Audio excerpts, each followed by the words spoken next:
Mount St. Helens, May 18th, 1980. The entire world was rocked by the explosion of a long dormant volcano in Washington state. Living a lot of my life in Washington state, I was here for it. We lived way south of here.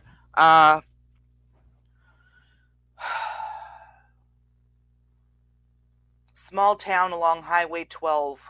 Hey, Rainey, how you doing? Now, I was 12 years old. And by Highway 12, I mean the west side of Highway 12, the west of I-5, okay? I was 12 years old. It was March of 1980, and I was sitting at the dining room table. Everyone else in the house was asleep. We lived in a small one-bedroom house. Me, my mother, and my stepfather, and my younger sister. Pain in the ass, tiny little one-bedroom house. So, since I was always a night owl, I was up, and for some reason I didn't have the TV on, which was unusual, but I was sitting at the dining room table painting. I was painting a horse because I wanted a horse more than anything. All of our friends were horse people. I wanted a horse. And I wanted a Palomino, and I was going to name him Pal. So I was painting a Palomino horse, and I titled it, My Palomino Pal. And oddly enough, a few years after that, it did come up that we were going to get a Palomino, and the old farmer that was going to sell it to my mother for $75, because he was an older horse, had told her specifically, don't let them run her. He cannot run. His knees aren't great. He can't run.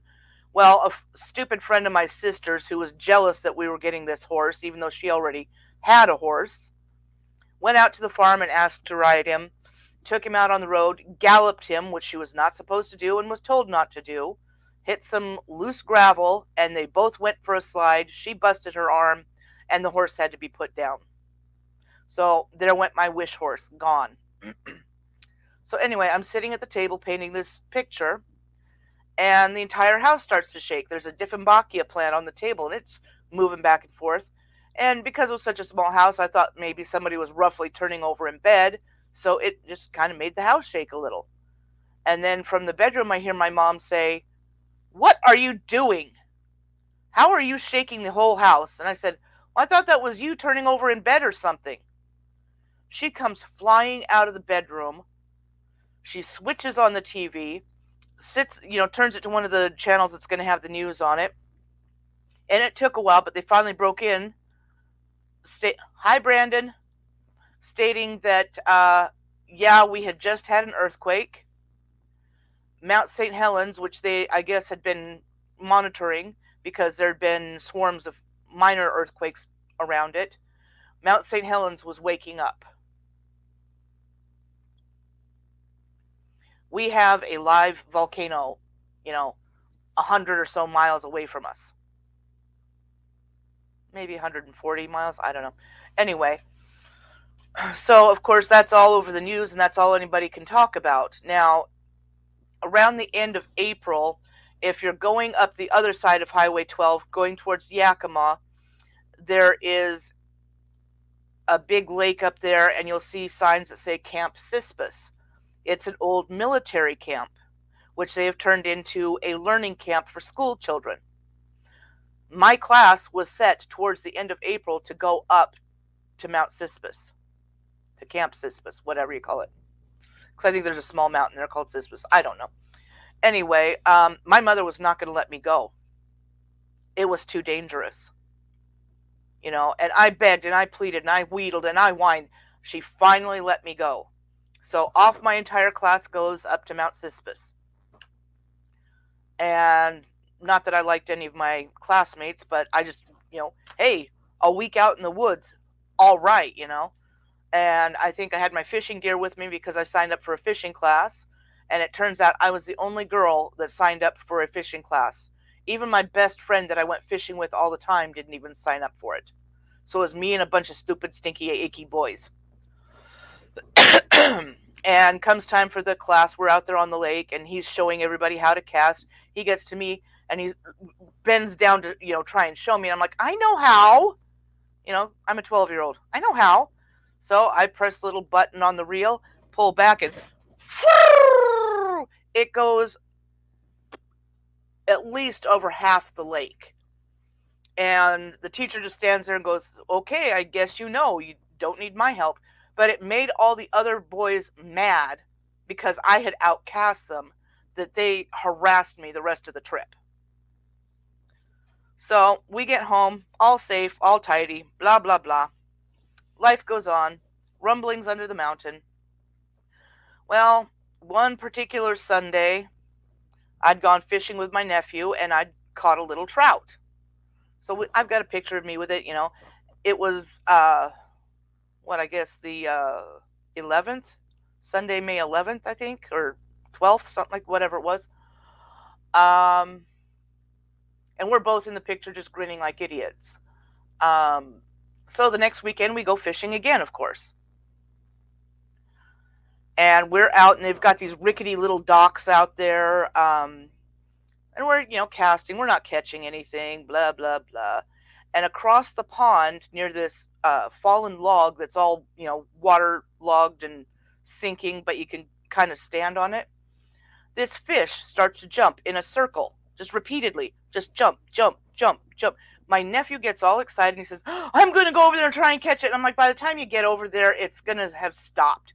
We get over there, and it is still going. It's the weirdest damn thing. He casts out right near where that fish is, and be damned if that thing didn't snag his bait right off. So he finally caught him a trout too. And we tried in that area for a while. Then we went back over to where the docks were, and we hear thunder. I am terrified of thunderstorms, and I'm starting to freak out. Oh my God, it's a thunderstorm. Oh my God. He's like, it's a long ways away. Don't bother with it. So we're out there, casting out, not catching anything. And this car comes screaming around. There's a sharp curve near this pond. This car comes screaming around it, skids into to a stop in the gravel. It's my mother. She's screaming, get in the car now, get in the car now. We're like, we want to keep fishing. Get in the car now. And whoa, okay, something's up. So we run and get in the car. And she says, the mountain blue, they're sending traffic this way. It's going to be a madhouse. And so we go zipping back home, but we lived kind of off on another side road, so we weren't like right on Highway 12. And we're watching on TV. Oh my God. Let's show you what Mount St. Helens looked like before.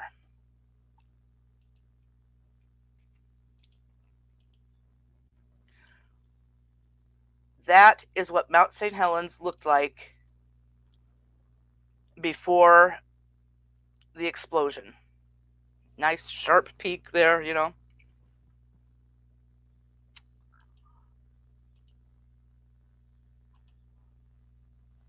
see.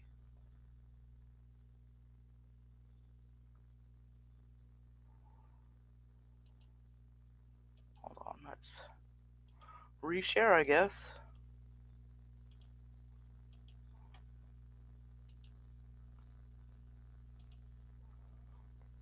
This is what it looked like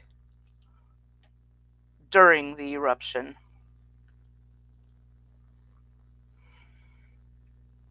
Hi, Susie.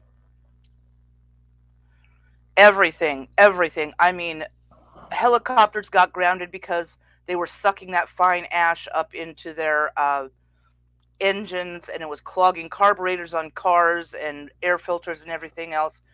Things just came to a complete stop.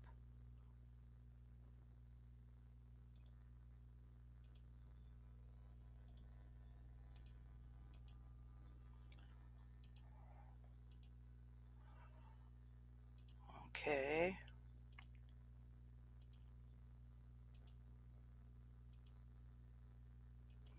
Here's another view of during the eruption.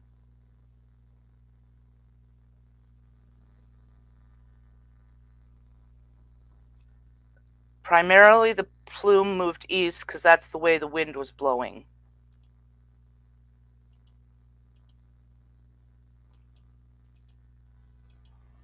And this is pretty much what it looks like today. She literally blew her top.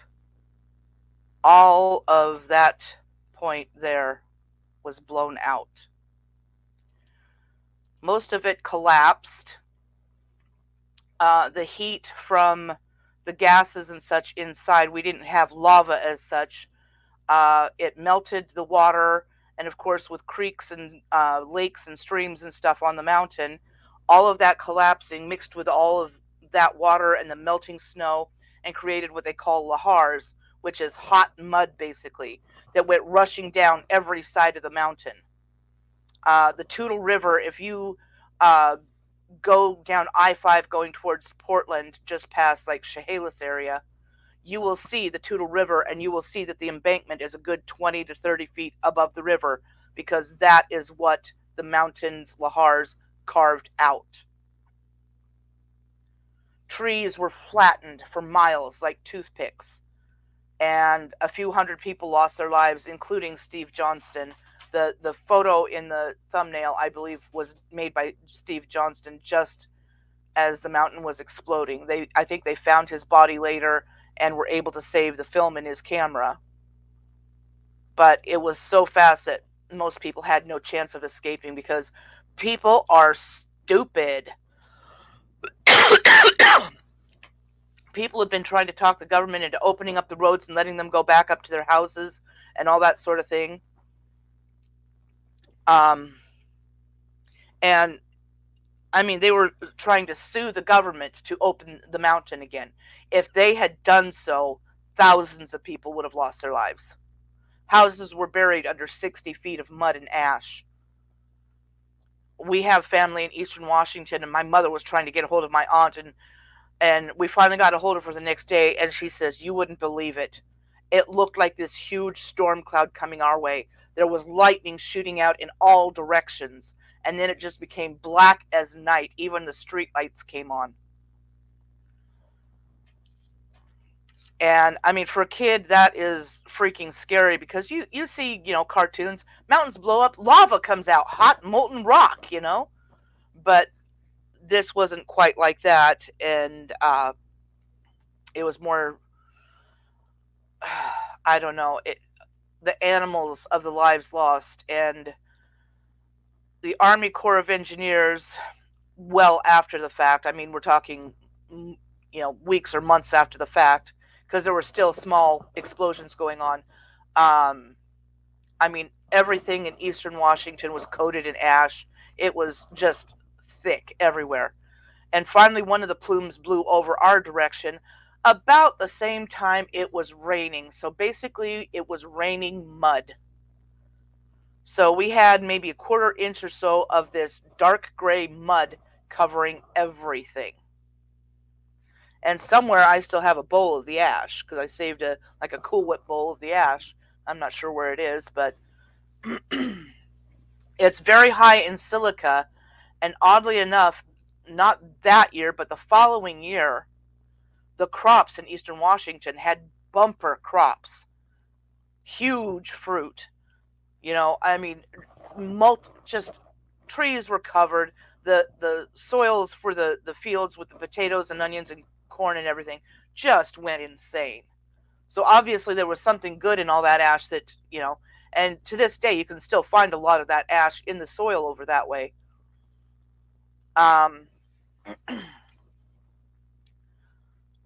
But they sent the Army Corps of Engineers in to count and discard the animal carcasses.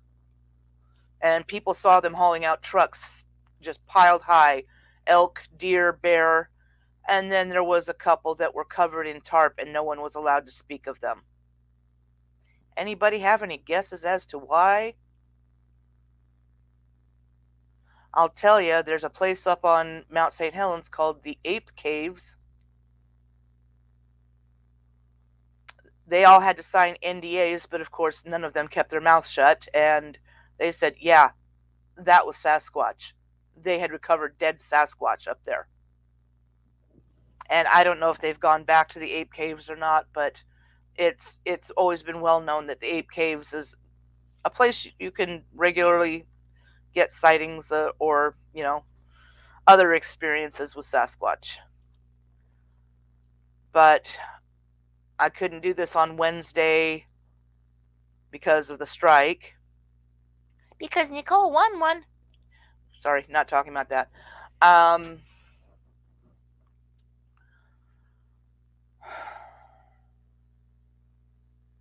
I don't know. It's definitely a life changer to know that you've got a live volcano in your backyard.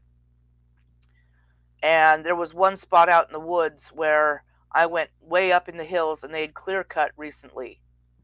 And you got to the top of this very tall hill and you could see, what was it? I think it was Mount Rainier, Mount St. Helens, and Mount Hood down near Oregon from that viewpoint. And I was up there one day and I thought Mount St. Helens looked a little weird. So I'm like, what the heck? I thought maybe it was just one of those weird lenticular clouds or something, but it didn't look like a lenticular cloud. This is, almost 10 years afterwards, right? So I get in my car and I'm getting ready to come home and I have the radio on and they said that, well, Mount St. Helens is releasing steam again. Don't know if there's another eruption coming, but so far, and they're still recording swarms of earthquakes around Mount St. Helens, but they've also been recording them under Mount Rainier. Now, any of you that might be familiar at all with the layout of Washington State, Mount Rainier is north of Mount St. Helens. And if you're in the Seattle, Tacoma, Puyallup area, you've got amazing views of that mountain, that dangerous, dormant volcano. If that one decides to blow, bye-bye Tacoma, bye-bye Puyallup, bye-bye parts of Seattle. The lahars alone, going up the Puyallup River and all that sort of thing, will take entire towns out. I-5 will be an even bigger mess than Mount St. Helens because there's a much higher population up there.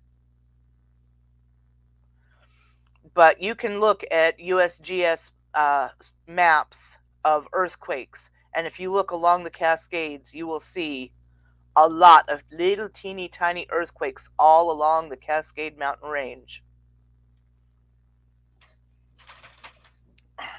There are some really good shows on YouTube that you can find, the aftermath of Mount St. Helens and how things started coming back. What was left of Spirit Lake, which is where Harry Truman lived. He was the old guy that had a fishing lodge up there, and he was the stubborn old man with a bunch of cats, and he was not going anywhere. So he's buried under that ash somewhere, and all his cats. But where he lived on Spirit Lake obviously changed what Spirit Lake looked like, and it has basically rebuilt itself. Unfortunately, they have also found brain-eating amoeba in Spirit Lake. And somehow, fish have come back to the lake. And I don't think they planted or stocked it at all, so how fish managed to come back to the lake after something like that is amazing. And often one of the first plants that comes back after a wildfire is something that we call fireweed. And it grows all over the Pacific Northwest up into Alaska. There's an Alaska company that has a fireweed vodka, and it's said that it's a really nice vodka. Only one that I've found down here is their smoked salmon vodka, and that just doesn't sound appetizing to me. But I would like to try the fireweed vodka, and it's a really here. Let me see if I can find. I'll find you a picture, images. There we go. Open up.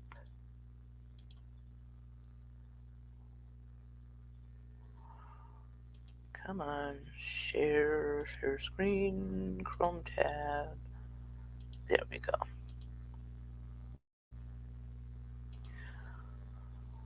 That's Let's see, it's Epilobium. What the fuck is its taxonomy? Epilobium. It's not going to tell me on here. It's Epilobium. It's not Angustifolia, is it? It might be. But Angustifolia usually means narrow leaf. But this is what fireweed looks like. And there will just be acres and acres and acres of it for as far as the eye can see. Kind of like the camas I was talking about yesterday. And it smells very sweet. It's a beautiful flower, but once it goes to seed and those seed pods dry out and pop open, they're kind of like, little dandelion seed heads, that float on the wind, except these are about 2 inches across. And if you're in an area that's heavy with fireweed, it'll look like there's a snowstorm going on with all the fireweed seed being blown everywhere. But that was one of the first plants to recolonize up on Mount St. Helens. And now trees have started. I think they did some tree planting. Animals from the lowlands are starting to return up there. So anyway, that's basically my tale of being a child and experiencing the explosion of a dormant volcano. Does anybody have any questions about it, or can we go back to doing what we were doing? Because I'm going to go back and watch Reservation Dogs some more. Again. I know What's-Her-Face has a stream about me tonight. I'll report it. I don't think it's going to do any good. And she's probably going to try and strike this stream because she's an idiot. So she can just do whatever the hell she wants. I'm going deep to the background. And there's going to be things going on. She's not going to have any way to fathom how she can be messed with. Because we've been done, but now we done. So I will talk to you all later. If Samantha goes live later, I might be on her stream, depending on where I am in my binging. But if you have Hulu, or if you've had Hulu in the past, they've got $1 a month special for 3 months. You only pay $1 a month for 3 months. You got to go see Reservation Dogs. And you got to watch it a few times because then you catch things that you didn't catch the first time. And season 2 is coming up. When did Sterling say? I know Rutherford Falls on Peacock. The second season starts the 6th of June, I think.